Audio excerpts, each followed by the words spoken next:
Welcome to News9 Mediaverse and you are watching On Point. Now, Manipur Assembly has passed a very important legislation. The Manipur Assembly has passed the Manipur Name Places Bill 2024 unanimously. Yes, Manipur Name Places Bill 2024 unanimously. This bill makes renaming places without official permission punishable for up to 3 years and can attract a fine of ₹3 lakh. CM Biren Singh said that the bill has been brought in to curb rampant change of name of places. He also added that the law is needed to protect history, heritage and the legacy of Manipur. And let me play out those graphics for you. He gave examples of Chura Chandpur, which was changed to Lakh in many official documents. Now, will the Manipur Name of Places Bill 2024 help safeguard the cultural identity and heritage of Manipur? The bill is a follow-up to the demand for NRC and implementation in Manipur in the context of the resolution to deport illegal immigrants from the state.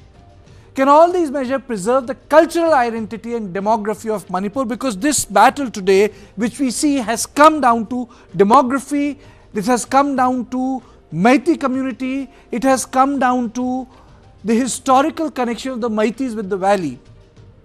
It doesn't mean that the other communities don't have rights, because you have Kukis and you have Nagas, but it is also about how the places are remembered. And that is why this bill has been passed. This is very, very important, because it is like this. People changing the names of the villages in Uttar Pradesh without notifying the government. On this issue, I'll be joined by Dr. Thangalal Haukip, Assistant Professor, Center for Study of Law and Governance, Ramanand Singh, Associate Professor, Kirumal College, University of Delhi, and Professor Prasannajit Biswas, Professor of Philosophy, Northeastern Hill University, Shillong. But let me first go to Ramanand Singh. Mr. Singh, why has this decision being taken by the Assembly, and they passed it unanimously, that no name can be changed? So I presume that the names were being changed? Yeah, Kartike, is a very, very important point you have raised in the show, because since many years it has been a norm. Villages have changed their names without approval of the state governments, and those villages have changed according to their choice and their willingness. Problems comes to during this 10-month conflict. You can see in the beginning it was changed and advertised in many villages, like for example, I'm talking about the Chucharmpur was changed to Lamka, and it was features in even All India Air India ticket booking. And one of the member of the Manipur Assembly has complained to the Ministry of the Aviation. So not only that, there are many places now people have changed. Now this will create a problems in terms of administrations.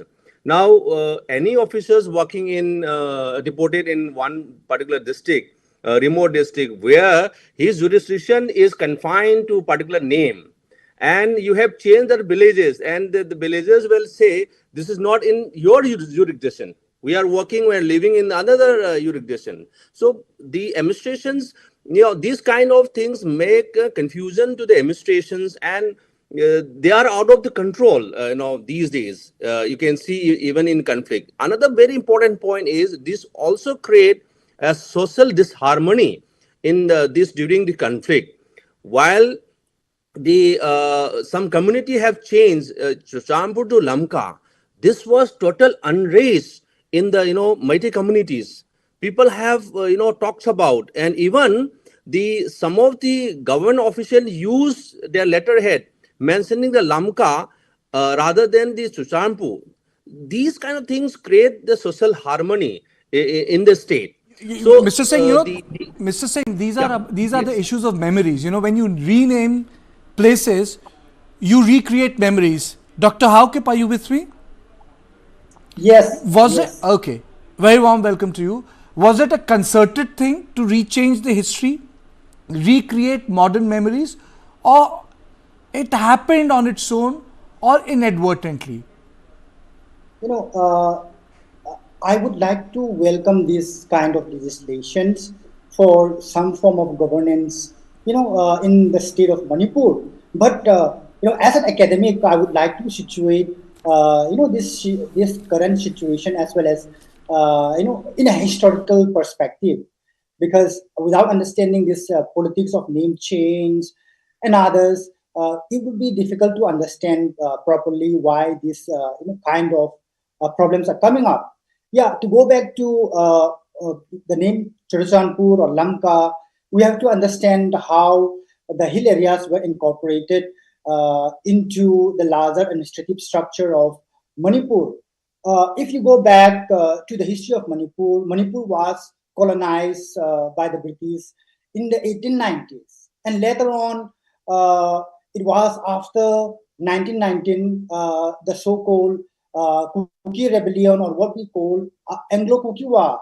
After that, the British decided that the hill area should be governed, or there should be a kind of tighter administration into the hill areas. So they created three subdivisions in the hill areas, namely Tamenglong, which was named after the village or the location of that place in the present day Tamenglong. And secondly, there was Okhrul, and thirdly, it was Churachandpur. And the name of Churachandpur was, or the subdivision headquarters of Churachandpur was placed in Sompi. So when Okhrul was named, the place name Okhrul was adopted as the subdivision name. But in the case of Churachandpur, the name Sompi doesn't come up. It was named after the then Maharaja Churachandpur, and it comes to be called Churachandpur. So that's how the colonial naming of the southern district came up. And after 100 years, or even after 75 years of independence, people in the local areas of Churachandpur, they basically call this subdivision headquarters as either Sompi or Lamka, and popularly came up to be called Lamka in local parlance. So there is a politics of name change all over India, just to clean sweep the last remnants of anglicized colonial names. Like, for instance, Mumbai was, earlier Bombay, or Madras is replaced as Chennai today. May I stop you for a minute? Dr. Haukib, yes, there is a politics of change of name throughout India, but they have been done through legislative intervention. There was a demand for Mumbai, there was a demand for Kolkata, there was a demand for Thiruvananthapuram, there was a demand for Chennai. I completely agree with you. Samaji Nagar. Let me explain for 1 minute. Let me explain for 1 minute. Okay. Regarding the popular, people's version is that why can't we change that colonially imposed Churachandpur into Lamka, which the people have their own local language, call themselves as the town of Lamka, or go into the northern side. Fair enough. You made your point. I've also got Prasanajit Biswas. I'll come back to you. Prasanajit is also waiting. Prasanajit, why has names become so contested?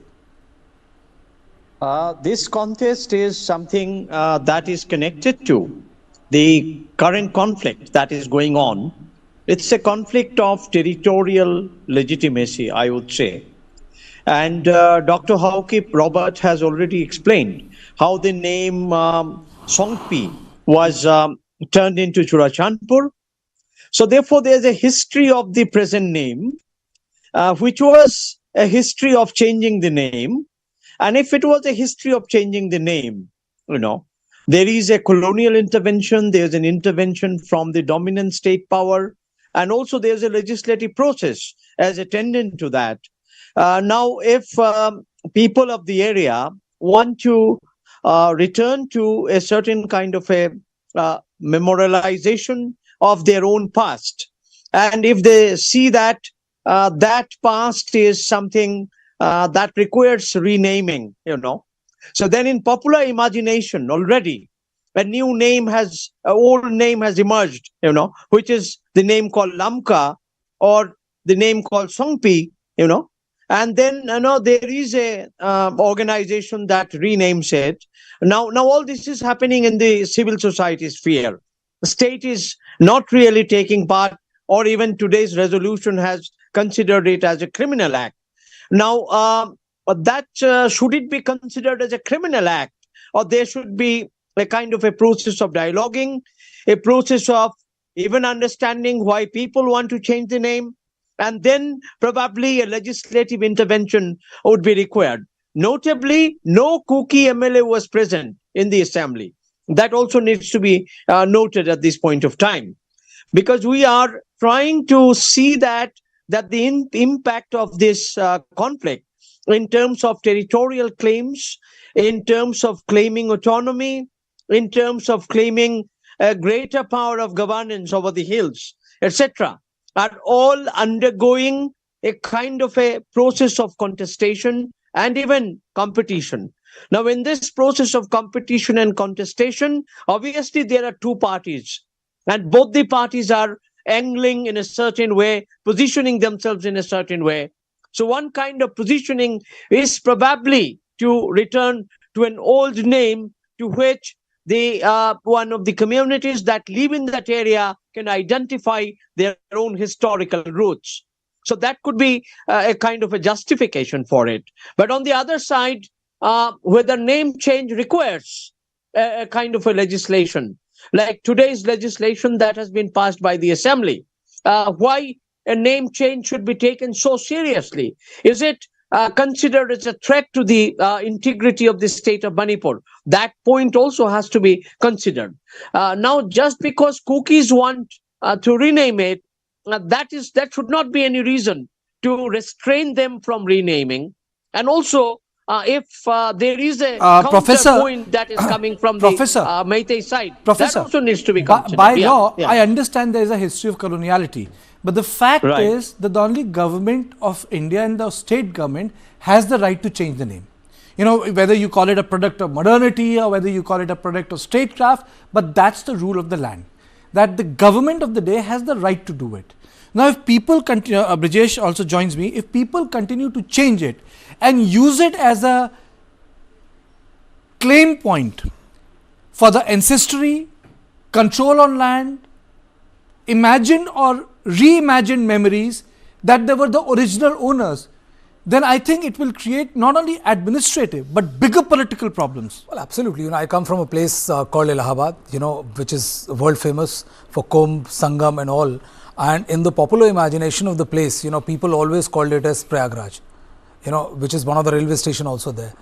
But it doesn't mean that you would start referring Allahabad as Prayagraj, because you know, for name changing, there's a proper administrative mechanism which has to be followed through. I understand the romantic notion of people's will and everything all, but you know, there has to be a degree of administration intervention also which is required. Otherwise you can, and I'm honestly speaking, I'm also surprised with the fact that income tax letterheads or the letterheads of Assam Rifles, or as mentioned, and couple of others, that you know, that they had changed the ticket name and all to Lakhma. How did this happen without the official approval? Because if this is the guideline, then you can change place of any. I mean, if 50 or 60% of the people feel like I should change the name of a place, Delhi can be called Hastinapur. You can call anything. You know, right now BJP is in power. So if the BJP starts renaming every single thing, which many they are, but I'm just saying that if you are, you have a majority presence in one particular state, you just cannot change the name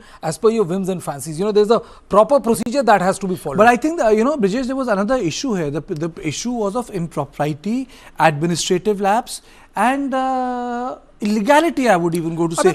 Because in absence of a government or gazette notification, you can't change the name of the place. See, I'm more shocked at the administrative lapses, because you know, people can, and you know, the topography and the area of northeast is different from the states where we come from. But the fact of the matter is that you know, that any name that has been changed without official sanction finds its mention in the official documents is in itself appalling. It's shocking. You know, I mean, I understand that, you know, in private, like I call Prayagraj Allahabad because of force of habit, the fact that, you know, I've lived a majority of my life there. Correct. But that doesn't change the name of the place. Absolutely. Absolutely. It's time for a short break. But once we are back, the whole issue would be, one, how did it made its way into the official discourse? One. And the second issue is, with this, does it mean that the contest will come to an end, at least officially, but after a short break?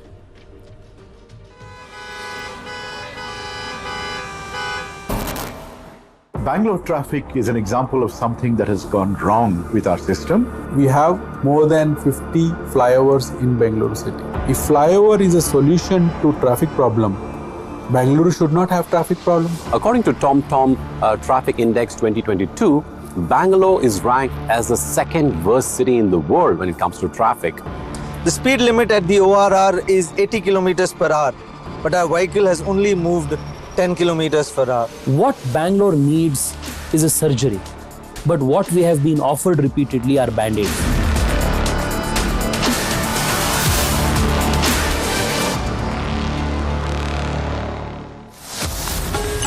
Only on the world's first news OTT. News9 Plus, ahead of the curve. And let me straight away go to Dr. Ramanand Singh. Dr. Ramanand Singh, Professor Ranjit Biswas and Dr. Hauke made a point.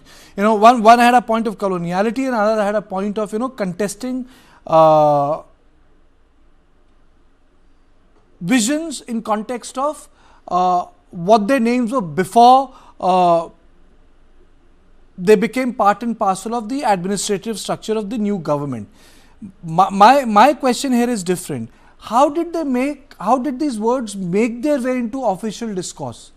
I mean, so it can be part of a popular discourse. There is no law. I mean to say it can be part of a popular discourse. But how did they got into the official discourse?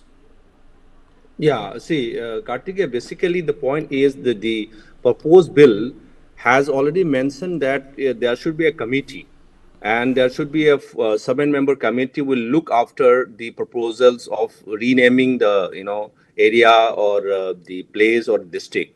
And if they find it suitable for that, they will go for change of that with the approval of the competent authorities. See, so this clearly does not make any kind of discriminations to any communities, whether it's a Naga, Kuki, or the Meiteis, or any Meitei Muslims. So it is a law for all. And the only thing is, the problems here is, in the past there are 10 villages in the Jiribam district have changed their name, and they have been restored again by the current governments. All these kind of things as happening for many years. Therefore, this will create a lot of problems. And another very big problem is, Manipur is a the border state, where there is a possibility of a lot of the influx of the immigrant, migration and illegal migrant from other country. And this is one of the reasons also for causing a problems in Manipur. And the government has already mentioned the illegal migration is the major factors of having a problems in Manipur for so long. So these kind of the bill is very, very important, which will at least have a law how and what will be the procedures to adopt a kind of name which you may relate with the historical indigenous perspective of the name. That can be allowed by the constitutions and legally prescribed by the central the government. I completely agree. People cannot you cannot change the name. So Dr. Hauke, was there a concerted attempt to change the name? Was there a concerted attempt in recently, in last two to three years? Kartikeya, there has been a debate going on for the last few decades about this, to rename it. But it also runs into the kind of ethnic politics that we have in Manipur, because since Shirochanpur has been named after a Manipur Maharaja, the community that dominated the state legislature would not be willing to change these names. But the people there definitely find it that it has to be changed to localized names. For instance, in the northern Manipur also, there is a district called Senapati, and the Senapati district headquarters they wanted to rename this place as Tahajam, right? So there are local people who would like to rename this colonially imposed names into their own version of towns and districts.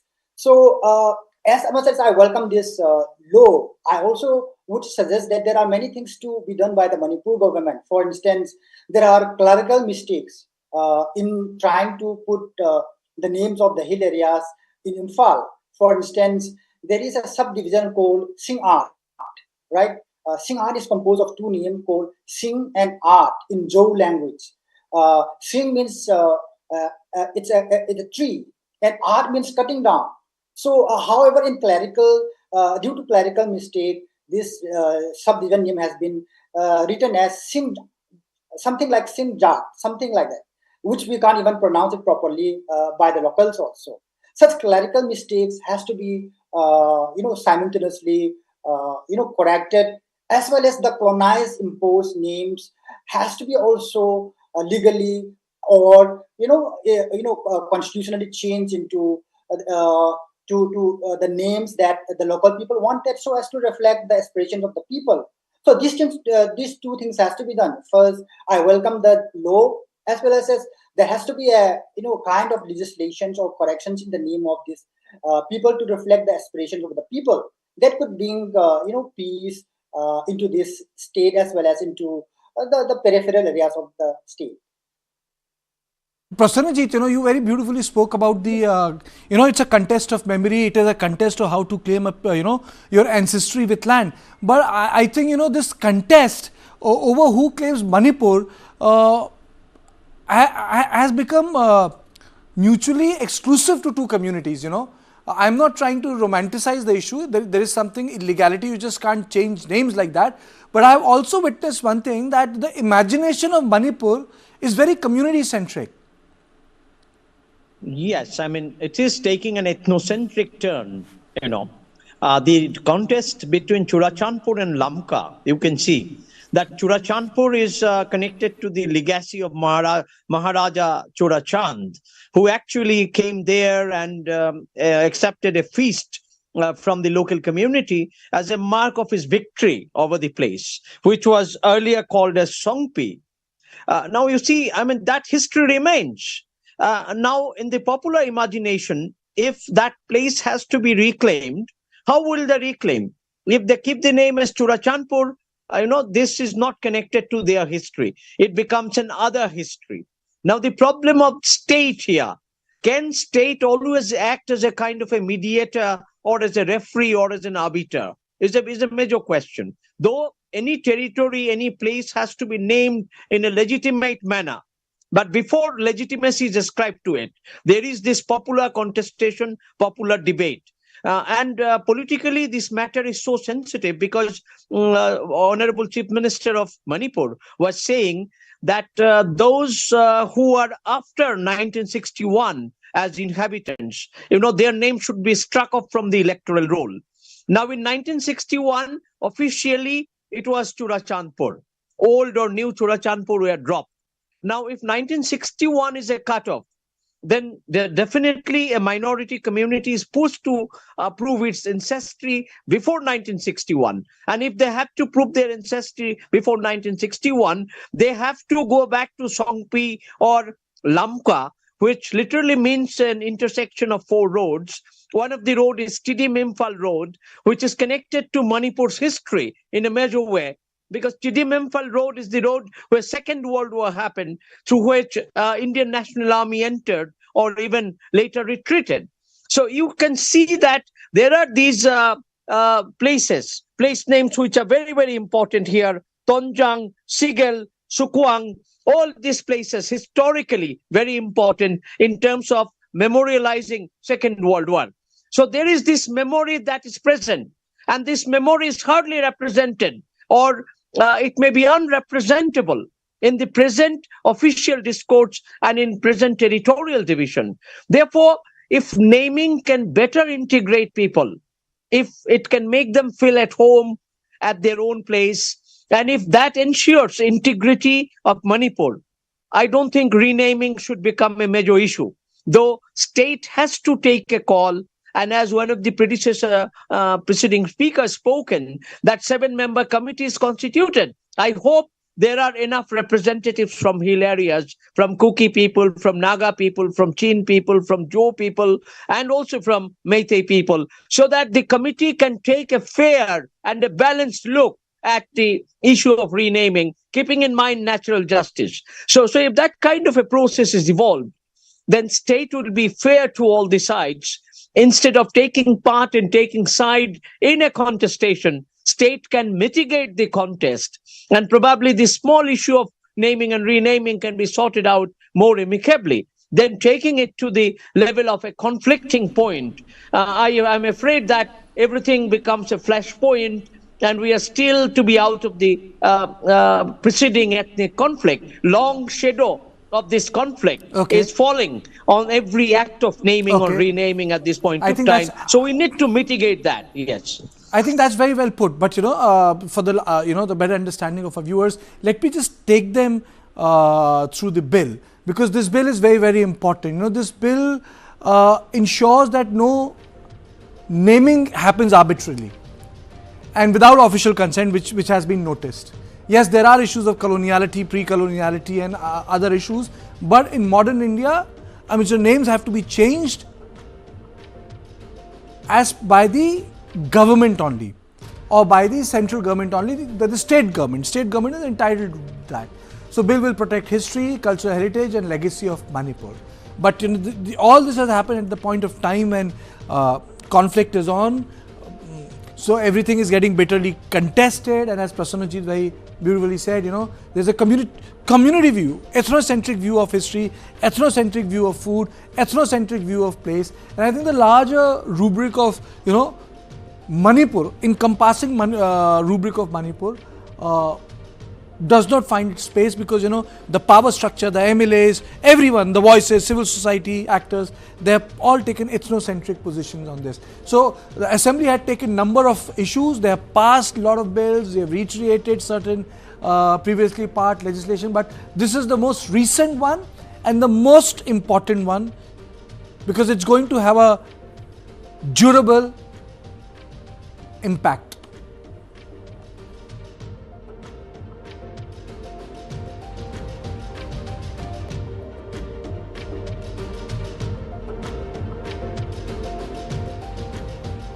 You were the chosen one to direct Mr. Bachchan for his first endorsement, for his first appearance on the small screen. It was a life-changing moment. Have you been a rebel with a cause? There was a sense of responsibility, there was a sense of frustration. Are you worried about cancel culture? You tell a story with a fierce psychosis, you're gonna spoil it anyway. This and more, streaming on News9, plus subscribe and get free vouchers. There's a new video around what deepfake can do. We had seen a trailer of this a few days back. Rollers should not be only on the platform. We'll have to wait and see how those play out. Hindenburg's report cannot be taken as gospel of truth.